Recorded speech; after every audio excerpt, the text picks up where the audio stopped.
ত্রিপুরার রাজধানী আগরতলার অভয়নগর এলাকার ত্রিপুরার গ্রামীণ ব্যাংকের প্রধান কার্যালয়ের সামনে বিক্ষোভ। সেই সঙ্গে রাজ্যের অন্যান্য জায়গায় গ্রামীণ ব্যাংকের যে শাখাগুলো রয়েছে সেগুলিতেও বন্ধের পাশাপাশি বিক্ষোভ।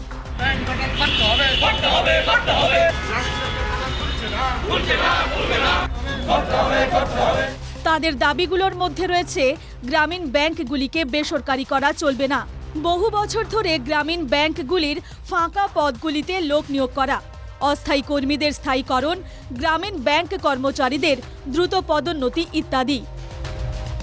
তো আটটা ডিমান্ডের মধ্যে প্রায়োরিটি ওয়াইজ আমি 2-3টা বলছি। ফার্স্ট ডিমান্ড হচ্ছে সবগুলো গ্রামীণ ব্যাংকে অনেক বছর ধরে ভ্যাকেন্সি আছে, ভ্যাকেন্সিগুলো ফুলফিল করা হচ্ছে না। অ্যাপ্রক্স 30,000 ভ্যাকেন্সি আছে। একটা স্পেশাল ড্রাইভ নিয়ে ওই ভ্যাকেন্সিগুলো ফুলফিল করতে হবে, এটা ফার্স্ট ডিমান্ড। আর একটা মেজর ডিমান্ড আমাদের সবগুলো গ্রামীণ ব্যাংকে ম্যাক্সিমাম 75% আছে ইয়ং জেনারেশন, যারা কোয়ালিফিকেশন হাইলি কোয়ালিফাইড, IBPS পরীক্ষা এক্সাম দিয়ে অল ইন্ডিয়া এক্সাম কমপ্লিট করে এখানে আসছে। এসে দেখা হচ্ছে কি জাতীয় ব্যাঙ্কগুলিতে, কমার্শিয়াল যে ব্যাঙ্কগুলো আছে ওদের এখানের যে নিয়মকানুনগুলো, সার্ভিস রুল বলুন, এই প্রমোশন রুল বলুন, লিভ রুল বলুন, আমাদের গ্রামীণ ব্যাংকের সাথে মানে প্রচুর গ্যাপ।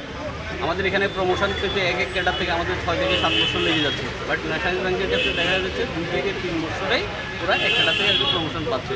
আমরা যদি সেম এক্সাম দিয়ে সেম কমপ্লিট করে সেম কাজ করে একই ইয়েতে আছি, তাহলে আমাদেরকে যে কেন এটা হবে না, এটা আমাদের লং টাইমে একটা ডিমান্ড। এই দাবিগুলিকে সামনে রেখে আগামী 27 এবং 28 মার্চ টানা 2 দিন ব্যাংক বন্ধ কর্মসূচি পালন করা হবে।